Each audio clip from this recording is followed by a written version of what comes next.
Hey guys, welcome back to the channel with another movie reaction. I am wearing my Halloween shirt from tturtle.com. This guy is wearing, or his head is a pumpkin. He's riding a dragon. He has an orange sword. It's Halloween themed.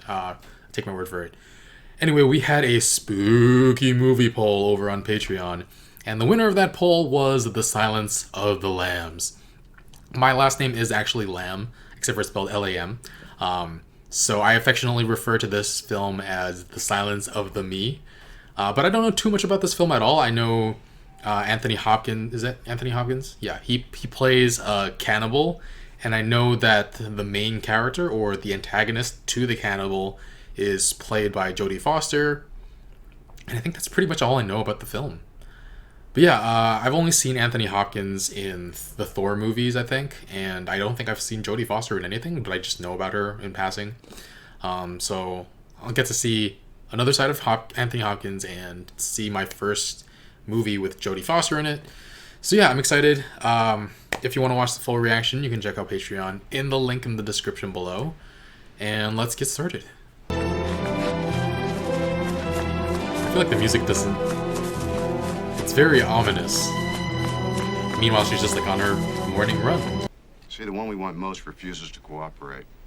I want you to go after him again today in the asylum. He's offering her help like that? It's like he expects him to get under her skin. From a research point of view, Lecter is our most prized asset. You know, we get a lot of detectives here, but I must say I can't ever remember one as attractive. I was about to say he seems kind of skeevy, and then he just brings it to another level. The doctors managed to reset her jaw, more or less, save one of her eyes. His pulse never got above 85, even when he ate her tongue. Ooh. I can smell your guts. Do they just get worse and worse each time? Each cell over? Ooh, I like the way this is shot. It's like over the shoulder. Closer, please. Closer. You can't actually see that there's glass between them, so it feels like they're like closer than they are, and there's no barrier. He said, I can smell your cunt. I myself cannot.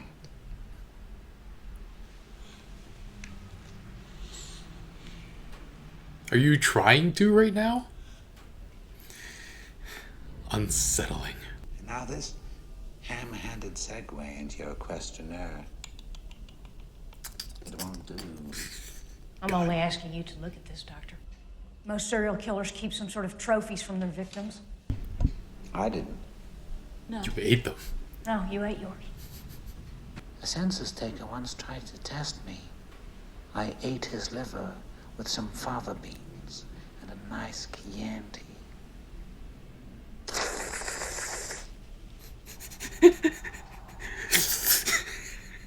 Oh, jeez.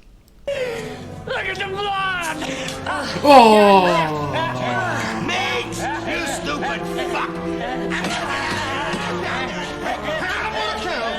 Agent Starling! Come back! Agent Starling!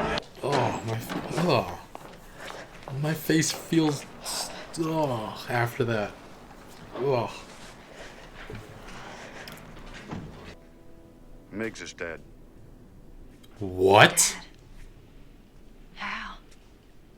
The orderly heard Lecter whispering to him all afternoon and Miggs crying. They found him at bed check. He'd swallowed his own tongue. I'm still here, so I just... Whoa.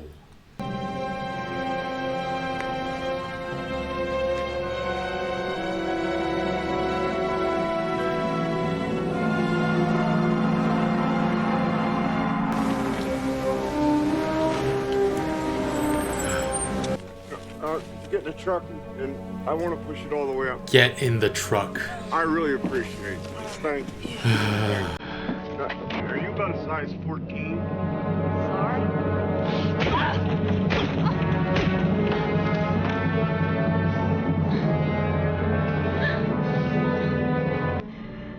Good. Why do you care about that?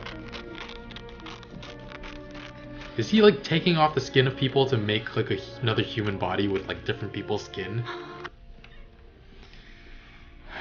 Again with this imagery of her in a sea of men, all wearing the same color. We're meant to feel uncomfortable for her.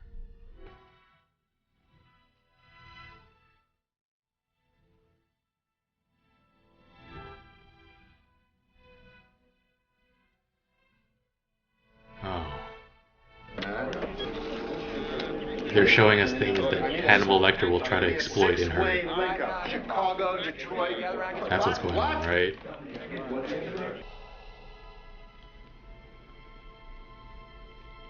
The heck is that? That's a bug cocoon. That's what I thought, No but way that could get way down in there like that. Unless somebody shoved it in there. why? Quid pro quo. I tell you things, you tell me things. Not about this case, though. About you. Our Billy wants to change, too. There's no correlation in the literature between transsexualism and violence. Transsexuals are very passive. Clever girl.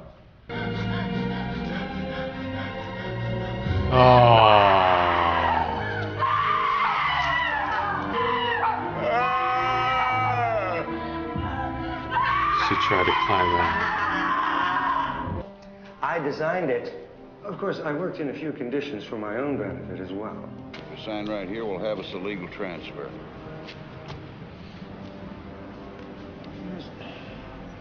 How did he get it? Here, sir, use mine. People will say we're in love.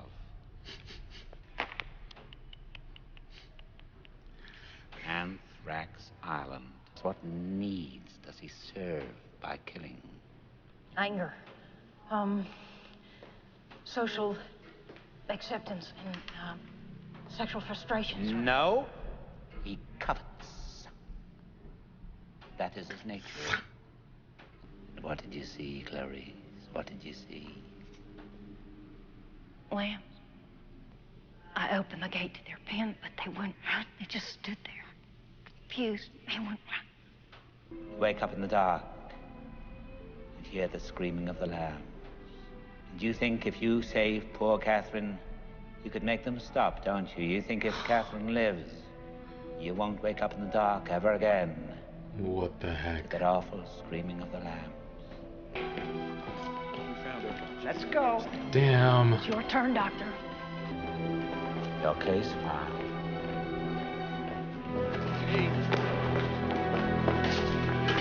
Goodbye, Clarice.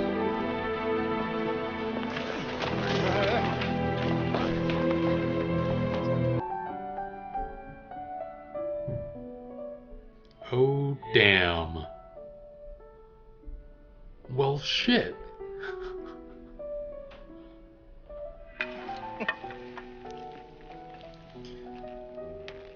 Oh.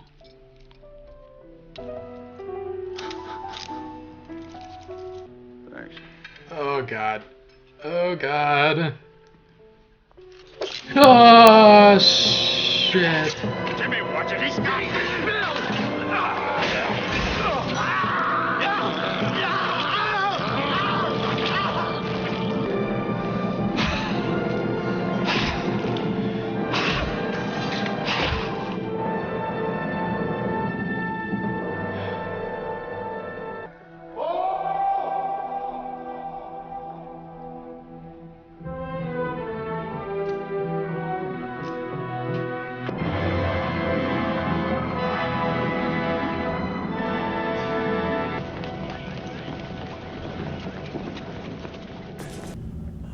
Sergeant Tate, he's alive. Get a hold of him where you can feel his hands. Talk to him. What? What the heck?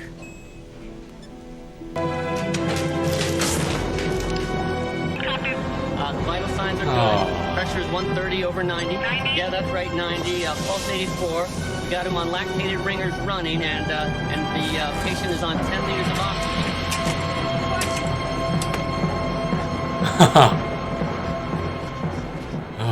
They found the ambulance in a parking garage at Memphis Airport. Okay, so I was possibly right?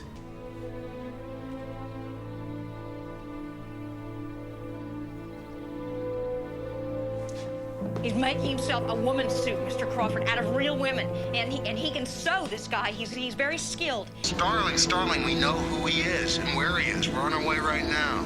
Where? Calumet City, edge of Chicago.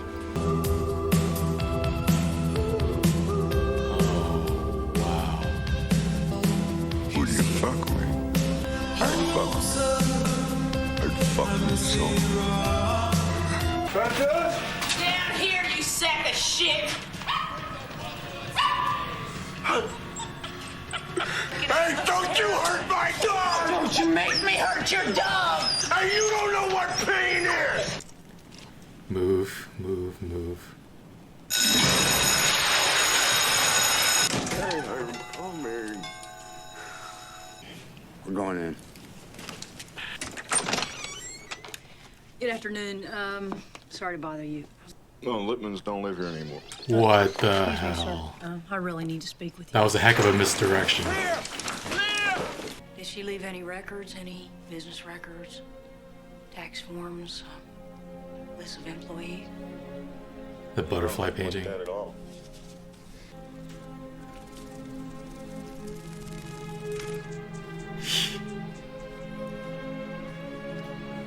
I mean, you got like a...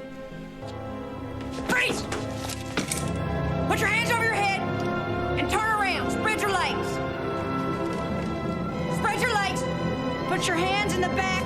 Thumbs up. Freeze!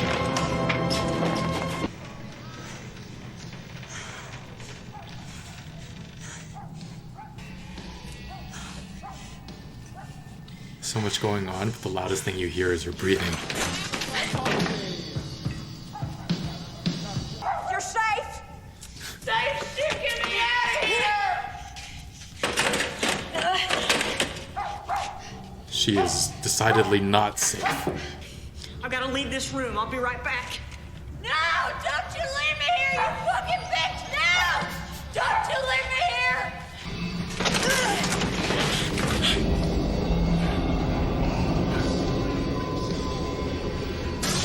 Oh, shh!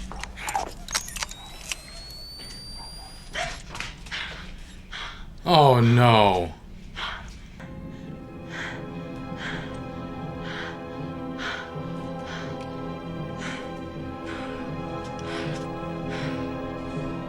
Holy shit.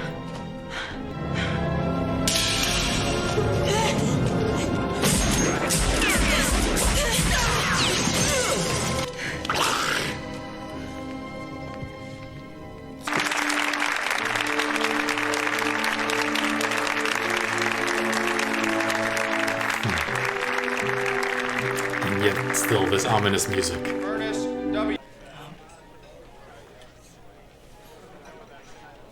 Your father would have been proud today. Well, Clarice, have the lambs stopped screaming? Dr. Lecter. I have no plans to call on you, Clarice. The world's more interesting with you in it. So you take care now to extend me the same courtesy. I'm having an old friend for dinner. Oh. Dr. Lecter. Chilton. This is one dinner he'll enjoy.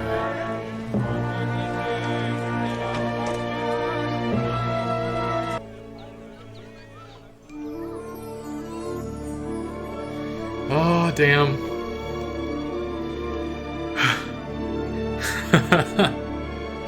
Happy Halloween, everybody. Oh, God. What an interesting ending. He walks away from the camera and, like, disappears into the crowd. Oh, I do not feel good after watching this movie. I just, oh. Okay, guys, I must have said this like 3 or 4 times throughout the film, but the key word I'd use to describe this film is unsettling. Just even moments that weren't supposed to be tense were made that way because of the music. Clarice was just like doing her workout routine, but like this ominous music playing in the background. And at the end, when she was getting her FBI, like officially getting her FBI license, it was still like the music was unsettling. And great job by Anthony Hopkins and Jodie Foster. Just wonderful acting. The actor who played Buffalo Bill and the actress who played the senator's daughter were also really good. Props to them. And yeah, one thing I forgot to mention in my intro was that I actually know that this movie is based on a book, and I have to imagine Hannibal was let out so that he could be like unleashed in future books. I also know there was a TV show, Hannibal TV show, portrayed by Mads Mikkelsen. What I didn't know until I looked it up after watching this film was that there are 2 prequel films. So that'll be interesting. And I do know about the sequel. I assume the suggested watching order would just be the order they came out in. But yeah, from the start, I thought Crawford was using Clarice. Like, I thought he wanted her to get too close and like give up personal information and possibly put herself in danger so that they could get a read on where Buffalo Bill was. Because yeah, like, he's capable of talking Miggs to death. Like, of course they didn't know that at the time, but like, they knew how dangerous he was. On some level, I have to imagine. But anyway, we barely got to see just how terrifying Hannibal was in this film, though. Like, I didn't notice until I was editing that he's barely in the film. Like, he's there for like a couple of interactions with Clarice and then his escape, and then that's it. And then the ending, of course. But like, it's a very short amount of time, actually. And yet his presence it permeates throughout the entire film. Like, most of my reaction is like of him, to him. And I just felt like he was in control of everything. He slowly has Clarice break every one of Crawford's rules for interacting with him, like letting him know personal information, taking something he gave her from his cell.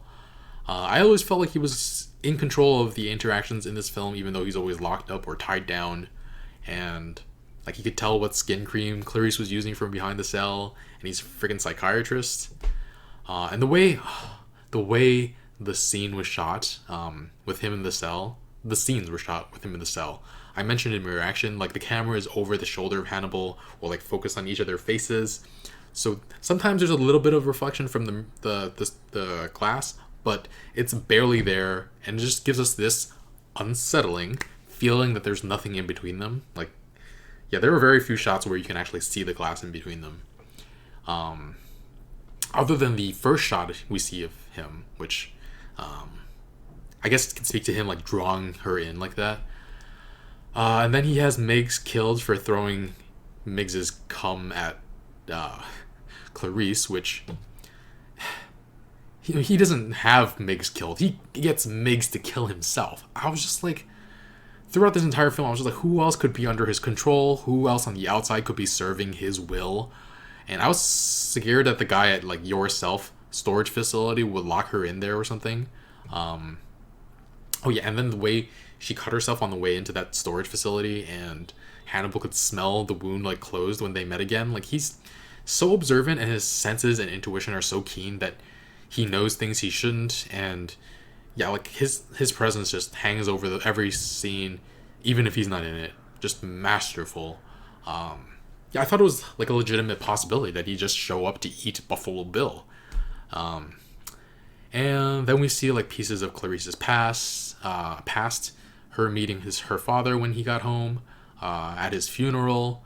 And at some point of the movie, I was just like, oh, this is like, they're showing us things, all the things that Hannibal is going to use to like get inside her head. I just realized that. And yeah, sure enough. Drink water. And then that one moment, like, he touches her when he hands back the case files, like, strokes her finger. Later on in the film, when she and Crawford shake hands for her, like, getting the FBI license and congratulating her, like, it shows us a shot of their hands, and you're forced to remember Hannibal stroking her hand just as she is, which is just so excellently done. Like, he's not even, like, Hannibal's not even in the scene, but you still feel it. Just so well done. And the phone call that has the effect on Clarice that he's had on us the entire movie, I kept feeling like he was involved in everything and controlling everything, and that he could show up anywhere. And that's the feeling Clarice got at the end when he like calls her, like showing her that like someone she's interacted with, Dr. Chilton, was so easily within his grasp, making her feel like he's in control of everything and could show up anywhere. It's amazing. I love the part where he copies her accent. You think you can dissect me with this blunt little tool? I can't do it. I can't do it. But you know what I'm talking about. He's just so good. I'm really just surprised and impressed.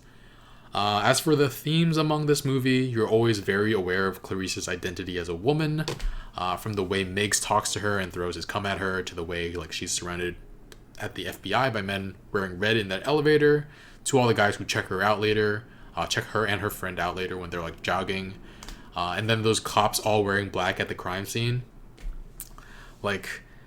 There are a lot of visual cues to show that she's in a man's world, and she's in a society that undervalues her and sexualizes her, and yeah, that drives her even more strongly towards advancement.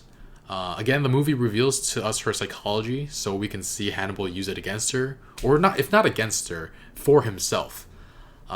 So when she orders the policeman out of the room, and they're all very slow to listen to her despite being part of a federal agency, and she herself feels very awkward doing it because of the patriarchal society we live in. And yeah, just a lot of themes that are very interesting. And Crawford telling the chief or officer in charge that he wants to discuss things in private because of the sexual nature of the crime, and nodding towards Clarice. And Clarice pushes back later without undermining him, saying that these people take their cues from Crawford. They look to him for how to act. And I mean, I thought Clarice was very cool in that moment, making very good sense and a very good point. Pushing back against someone like Crawford, who, if he was a worse man, would have taken offense and might have tried to torpedo her career. It takes guts of some sense. Yeah, I was mentioning interesting director's cut about the over-the-shoulder thing, or the face-to-face thing. Another thing was the cut back and forth from the present to Clarice's past. From her getting out her first interview with Hannibal, to her father greeting her as a child, and then from the funeral she sees to her father's funeral. It just fits in so well with what we learn later that about her and the screaming of the lambs. Her past still haunts her to this day, so her past is as real to her now as her present is, and that's why it jumps back and forth so seamlessly. It's just genius. And then there's this focus on zoomed in shots on characters' faces. I mean, tons of credit to the actors, because every micro expression is so important when they focus that much. They have to be absolutely perfect when the camera is that close to your face, and it's the only thing the audience is taking in. It also works really well when Clarice is in Buffalo Bill's home and coming through the doors, so we don't get to see what's going through the door right away because of that. It's on her face, so we don't know what she's seeing. That adds to the suspense. And then Clarice points the gun at us. The camera will shift to where she's pointing the gun. No matter what, she's always pointing the gun at us, which is just really interesting. And then yeah, there's so many more themes in this movie. Clarice's admission of why she ran away after she was orphaned was really wow. I've known about this film for 20-something years, and I've always assumed the title of the movie had something to do with Hannibal, but it was all about Clarice. As much as you feel Hannibal's presence in the film, the title implies that the film is about her trauma, her pain, and overcoming all of that. Now, I assume the prequels are much more of a character study on Hannibal, but us spending so little time with him in this film actually makes him more terrifying and powerful. But yeah, I found Clarice's confidence that Hannibal won't come after her to be very interesting. She says he feels it would be rude to show up. I don't know, I'd be still scared out of my mind. Are you kidding me? You set this mass murderer who has a general fondness for you loose, and you think he's not coming after you? You're just dismiss it? I mean, it looks like she's right, obviously, but curious to see if the sequel changes that. If his general fondness of her turns into obsession. It's possible it might. Hannibal only gave her hints about Buffalo Bill, never gave her the answer, while simultaneously trying to learn more and more about her. So he finds her fascinating, and he facilitates her growth as a detective and as an FBI agent by opening her mind about Buffalo Bill and about serial killers. So making her figure out, making her see the things the way he sees them. it makes her more capable of hunting him down, honestly. But that's not his goal. Like, it's his goal is not for to have someone to go to intellectual battle with him, because he doesn't want her to come after him. He tells her to leave, that they want to leave each other alone.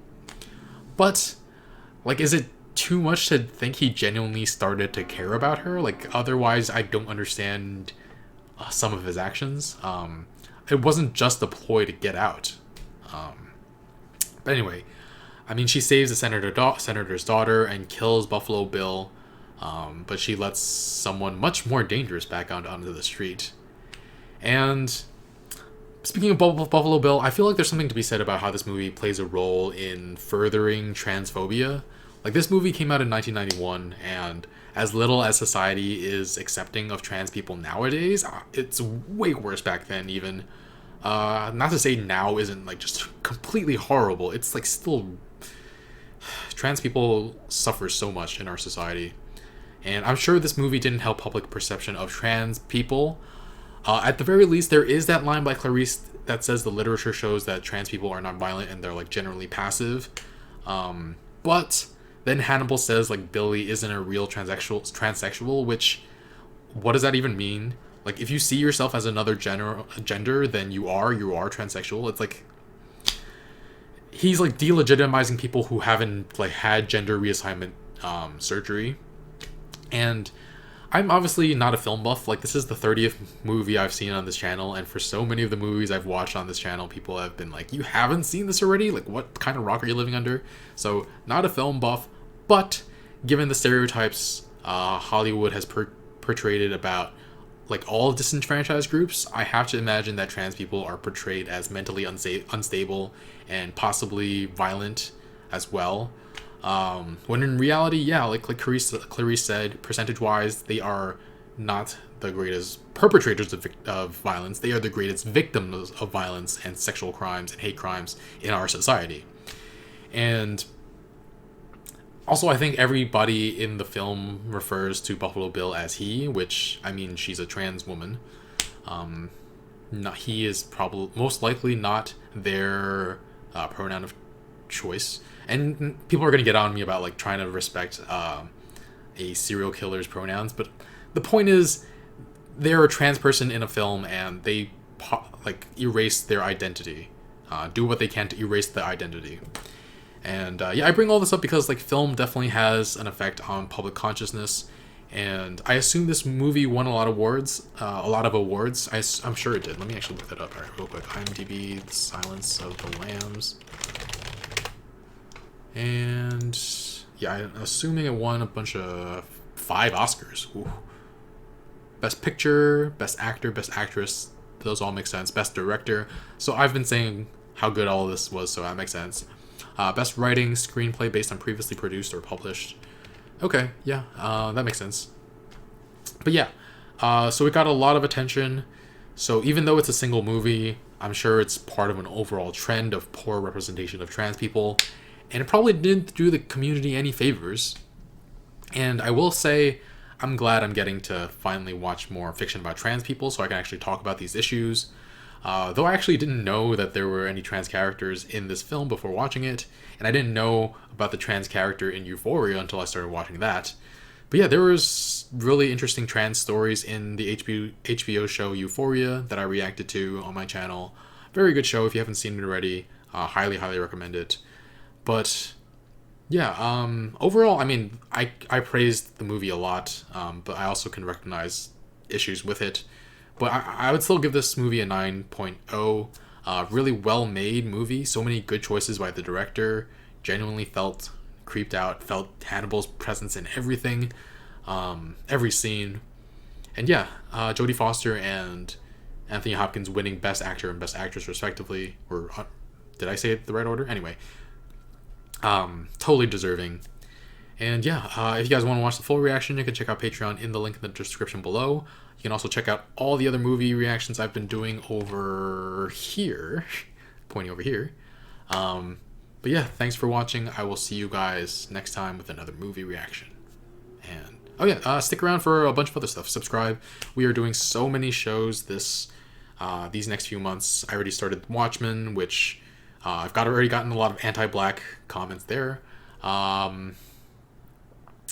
We are starting His Dark Materials, The Witcher, The Mandalorian, continuing The Dragon Prince Season 3 when that comes out, continuing The Expanse, continuing Full Metal Alchemist Brotherhood, doing 2 movies a week, two movies a month in November, December. So it's a lot of stuff coming, so stick around.